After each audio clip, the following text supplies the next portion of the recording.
থেকে আপনাদের সবাইকে স্বাগত। আবার হাজির হয়ে গেছি আমি আমার রেসিপি নিয়ে। আজ আমি একটা চচ্চড়ির রেসিপি আপনাদের সাথে শেয়ার করব। আজকে আমার রেসিপি আলু ফুলকপির চচ্চড়ি। আলু ফুলকপির চচ্চড়ির জন্য এখানে আমি আলু ফুলকপি নিয়েছি, ছোট ছোট করে কেটে নিয়েছি এগুলো, আর কড়াইশুঁটি, পেঁয়াজকলি আছে, আর টমেটো কুচি নিয়েছি। কড়াইশুঁটি, পেঁয়াজকলি, আলু ফুলকপি সবটাই আমি একটু গরম জলে একটু ভাপিয়ে নিয়েছি। আপনারা চাইলে এটা এমনিও রাখতে পারেন, না ভাপিয়েও করা যায়। এই চচ্চড়িতে মশলা বিশেষ কিছুই পড়ছে না, শুধু একটু ফোড়ন দিয়েই তৈরি হবে। আমি এখানে ফোড়নের জন্য নিয়েছি কালো জিরে আর চেরা কাঁচা লঙ্কা, একটু ঝাল ঝাল হবে, আর সামান্য একটু মিষ্টি রেখেছি, আর হলুদ, নুন, তেল তো লাগছেই। আমি এখানে সরষের তেল ইউজ করছি, আপনারা চাইলে সাদা তেল ইউজ করতে পারেন। আসুন তাহলে রেডি করি। আমি এখানে গ্যাস অন করে কড়া বসিয়ে দিয়েছি। কড়ায় আমি প্রথমে তেল দিয়ে দিচ্ছি।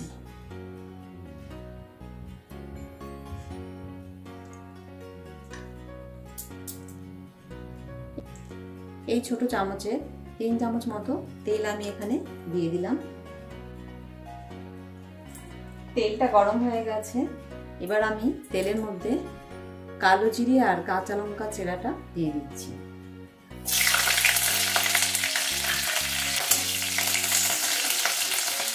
আর কাঁচা লঙ্কা চেরাটা একটু নেড়ে নিয়ে যে পেঁয়াজ কলিগুলো প্রথমে দিয়ে দিচ্ছি।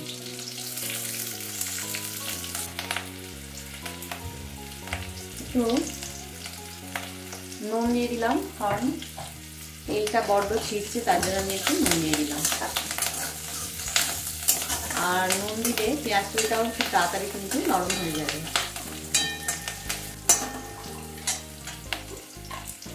পেঁয়াজ কলিটা একটু নরম হয়ে ভাজা ভাজা হয়ে যাচ্ছে। এবার আমি একটু পরিমাণ মতো একটু হলুদ দিয়ে দিলাম।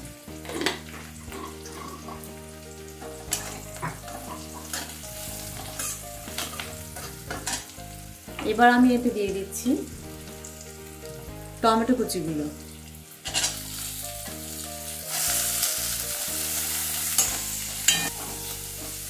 টমেটো কুচিগুলো নেড়ে আমি এবার আলু আর ফুলকপি টুকরোগুলো দিয়ে দিচ্ছি।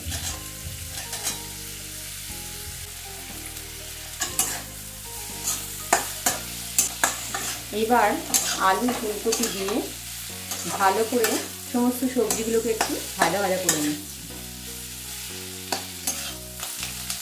একটু ঢাকা দিয়ে আমি সবজিগুলো ভেজে নিচ্ছি।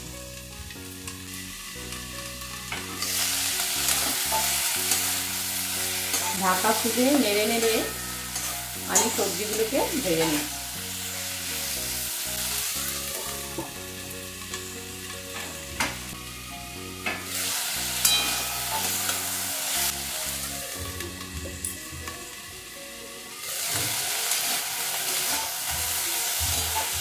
ঢাকা দিয়ে সবজি নেড়ে নেড়ে ভাজলে সবজিটা কিন্তু খুব তাড়াতাড়ি নরম হয়ে যায় আর ভাজাও হয়ে যায়।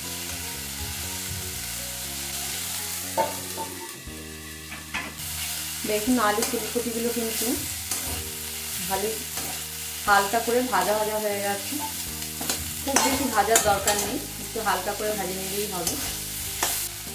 খুব সামান্য একটু কাশ্মীরি লঙ্কার গুঁড়ো আমি এতে অ্যাড করলাম, এটা অপশনাল। একটু এটা ভালো করে একটু নেড়ে নিচ্ছি। নুনটা আমার একটু আগে দিয়েছি, তাই এখন আর আমি নুনটা অ্যাড করছি না, পর দরকার হলে অ্যাড করবো।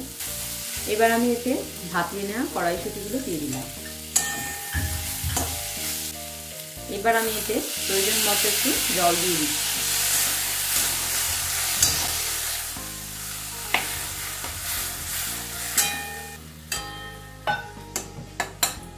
প্রয়োজন মতো একটু জল দিয়ে দিলাম সবজিগুলো ভালো করে সেদ্ধ হওয়ার জন্য। এবার আমি এটা একটু ঢাকা দিয়ে দিচ্ছি। গ্যাসের ফ্লেমটা একটু লো টু মিডিয়ামে করে দিলাম। জলটা শুকিয়ে আসা অবধি একটু ওয়েট করব।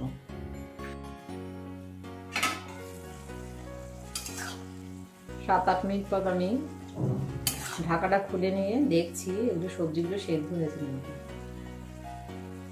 আলু সেদ্ধ হয়ে গেছে আর সব কিছুই সেদ্ধ হয়ে গেছে, তবে জলটা আর একটু শুকোতে বাকি আছে। এই পর্যায়ে আমি একটু চিনি রেখেছিলাম সেটা দিয়ে দিলাম, খুব সামান্য একটু মিষ্টি দিলাম। যেহেতু আমি এটা রুটির তরকারি হিসাবে রেডি করছি তাই একটু মিষ্টি দিয়ে দিলাম।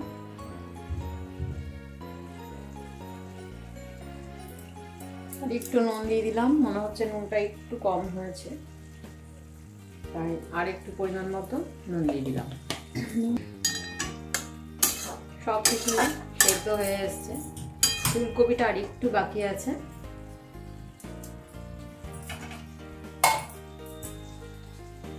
আমি আর একটু ঢাকাটা চাপা দিয়ে আর 5 মিনিট একটু ওয়েট করছি পুরো জলটা শুকিয়ে যাওয়ার জন্য।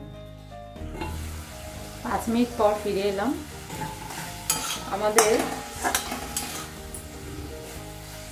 সবজির জলটা কিন্তু একদম শুকিয়ে এসছে, সমস্ত সবজি কিন্তু খুব ভালোভাবে সেদ্ধ হয়ে গেছে, তার মানে চচ্চড়িটা কিন্তু একদম রেডি হয়ে গেছে।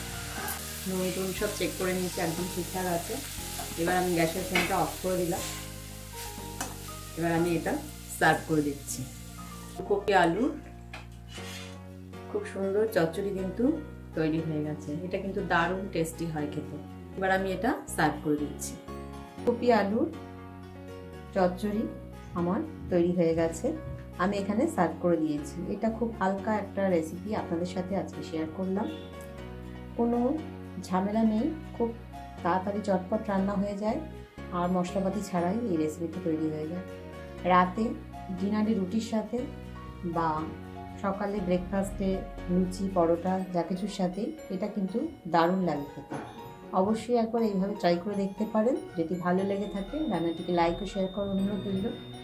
নতুন বন্ধুদের আমার সাবস্ক্রাইব করার অনুরোধ রইল। পাশে থেকে বেল আইকনটা অবশ্যই প্রেস করবেন, তাহলে আমি নতুন নতুন রান্নার আপডেটগুলো সহজেই পৌঁছে যাবে। সুস্থ থাকবেন, ভালো থাকবেন, ধন্যবাদ।